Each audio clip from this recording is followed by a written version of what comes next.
Welcome to First Reading, the Old Testament lectionary podcast for preachers, teachers, and all of God's creatures. I'm Tim McNinch, Assistant Professor of Hebrew Bible at Christian Theological Seminary. And I'm Rosie Candathel, PhD candidate for Hebrew Bible at Emory University. Our co-host, the famed Reverend Dr. Rachel Wren, has the week off. The lectionary options for November 20th are, let me see, Jeremiah 23 or, Jeremiah 23 again? Wait, what? It's the same text in both columns. Right. And take a look at this. If you want the psalm from the semi-continuous path, what psalm do they suggest? Luke chapter 1? What? I know, it's so weird. Anyway, the lectionary as a whole is really pushing Jeremiah 23 this week, but we've already got 2 past episodes on that very text.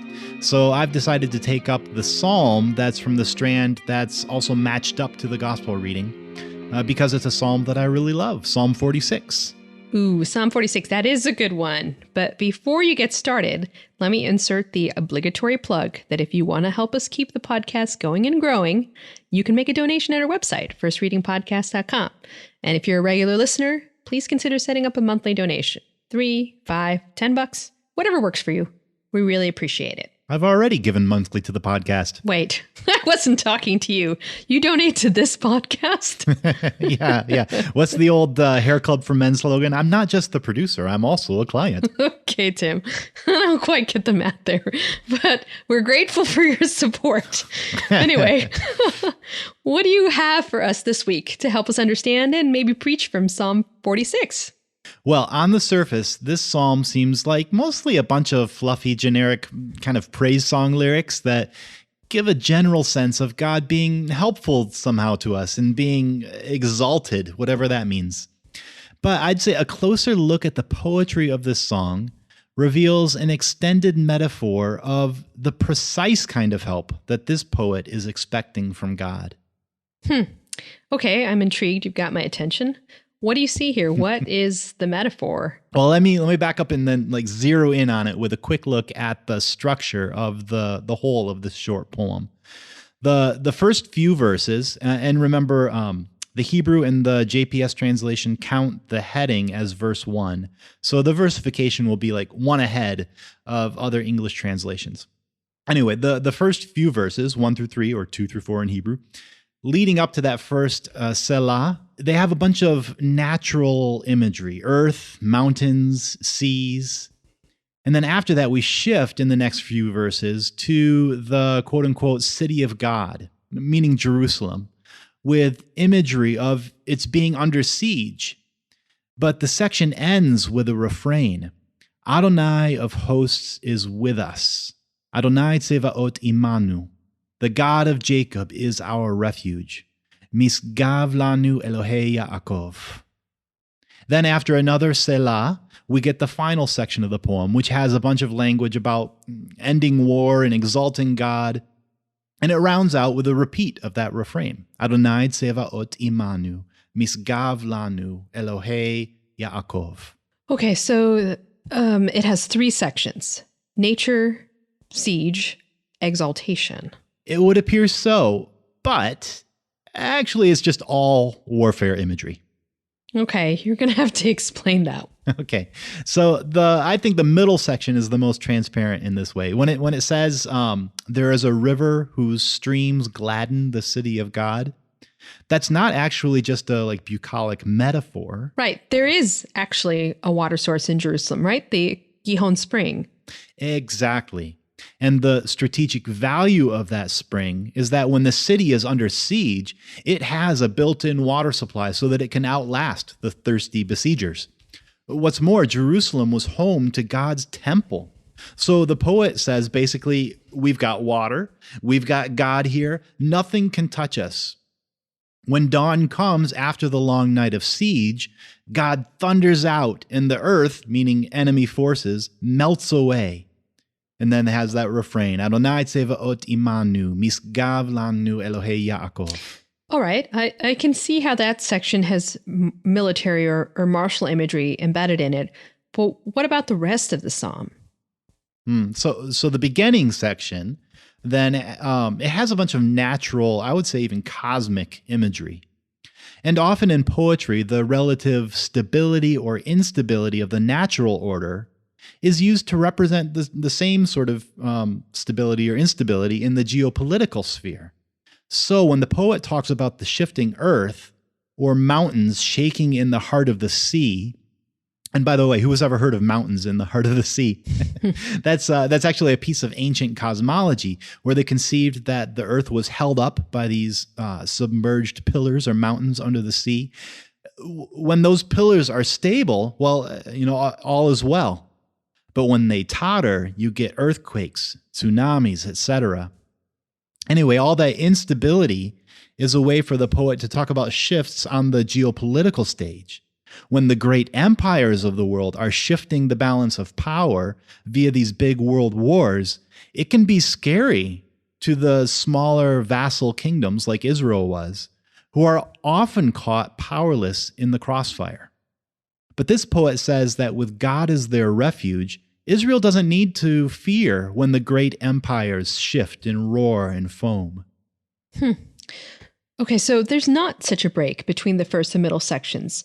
There's a bunch of military chaos in the wide world, but in the city of God, there's stability and security. Yeah, that's a good summary. In fact, it might be worth noting that the two words translated refuge in verse 1 and in the refrain in 7 and 11, or I guess 2, 8, and 12 in Hebrew, are actually two different words.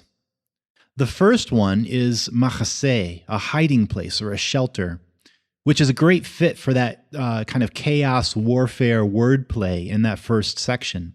When the waters of political chaos roar and foam, God gives them a place to hunker down and shelter in safety. But then in the refrain, the word refuge is misgav, literally a place of great height. I kind of picture God holding Jerusalem up out of reach, like sort of the tall kid holding the basketball high up while the shorter kids are all jumping around trying to reach it. The poet's saying that when the attackers come, the God of Jacob is our high ground. That's actually a really potent image. So I imagine then the last section is also part of this extended metaphor. Yes. I mean, when you read the poem through this lens, all that talk in the last section about making wars cease and breaking the bow, shattering the spear, burning the shields, it's actually not an image of peaceful nonviolence. Quote unquote, making wars cease is what emperors do by brutally conquering all their competitors. The disarmament described here isn't a war protest, it's a post-conquest subjugation measure. So this section images God as a great emperor, overpowering all earthly rulers for the sake of Israel. When it says, I am exalted among the nations, it's not actually an image of like friendly multi-ethnic worshiping community, right? It's a statement of global domination, which brings us to the most famous verse in the poem, verse 10 or 11 in Hebrew. Be still and know that I am God. That verse is always interpreted as such a peaceful, meditative, contemplative moment in the psalm, right? Just this quiet wash, but you're doing something else with it. Yeah. So tell me, Rosie, how does it read in the context we've been talking about? I guess it's more of like a cease and desist order. That's exactly what it is. It's a threat to all like would-be competitors. Be still. That's the Hifil imperative, harpu. Like a cop with a gun drawn, shouting, freeze, and acknowledge Elohim. The JPS translation, I think, actually gets this right. They translate the verse, desist, realize that I am God. I dominate the nations. I dominate the earth. Yeah, so that is a much more forceful reading that I'm used to hearing. The image that you're painting is of a police officer with gun drawn, or just the image of overpowering strength, just kind of silencing an opponent. And that is, that's pretty tough to hear and violent. Yeah, it's not all that easy. There is celebration in this poem too, like in that last line, that last refrain. The celebration is that this God who dominates the world stage is like on our side, is with us. Israel sees herself in this poem as allied with a great superpower, and that gives them a sense of security when the powers are in a tumult. I mean, that it's helpful for you to sort of frame it in terms of Israel's kind of small position in the world, and that it's of a source of comfort to be able to align themselves with someone that is powerful and could be violent if necessary on their behalf, right? So here's this fascinating poem that uses violence in some kind of creative ways, or power in creative ways. How do you recommend preaching it? Yeah, and I appreciate you kind of bringing out those themes and sort of we're tiptoeing around the problematic nature of using this kind of violent warfare imagery in our sacred, peaceful scriptures, and how to bring that into a sermon without sort of like reinforcing some of the baggage that might come along with that. And I have to say that the tricky thing for me here is that kind of military martial imagery is not to be universally welcomed.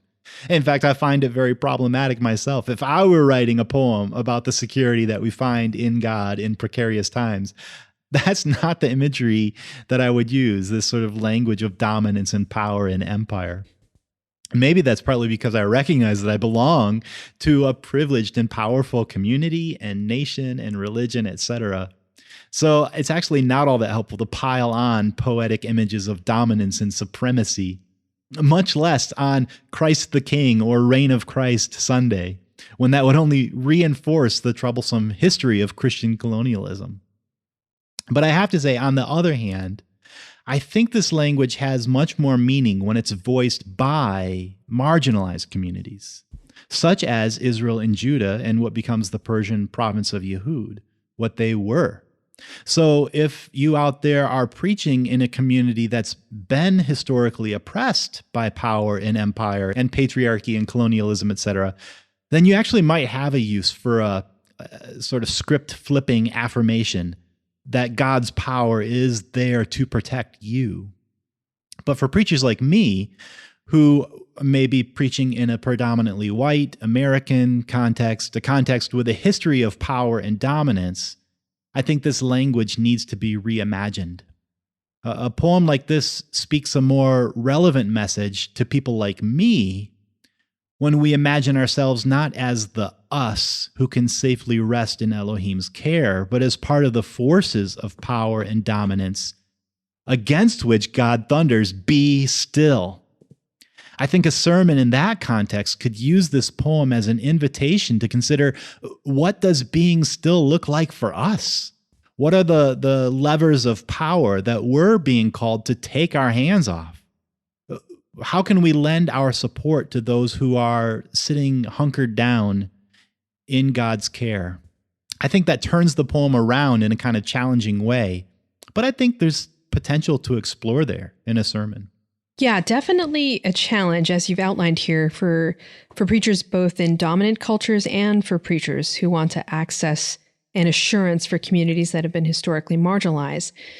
Wrestling with the helpfulness or unhelpfulness of military or violent imagery, that's always precarious ground to tread. Yeah, and I know you know that because you've been working on that in your dissertation on the violence that's in the book of Esther. Right. You know it, right? So immediately my little alarm bell started ringing. Yeah, I thought, of course. This is going to be tough. Well, Tim, thanks for helping us see the cohesion of this psalm in some ways, and then also nudging us towards some possibilities for preaching it, along with nuancing some of the difficulties and challenges that are here. My pleasure. Friends, that will wrap us up for the week. Thanks for tuning in to First Reading.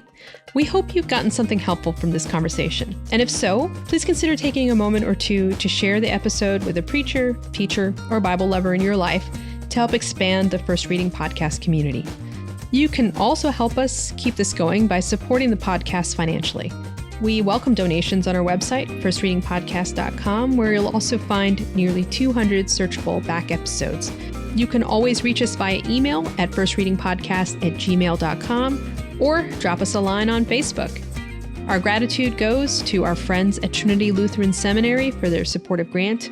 And once again, thanks to all of you for listening. Until next time, I'm Rosie Candathel. And I'm Tim McNinch. Have a great week.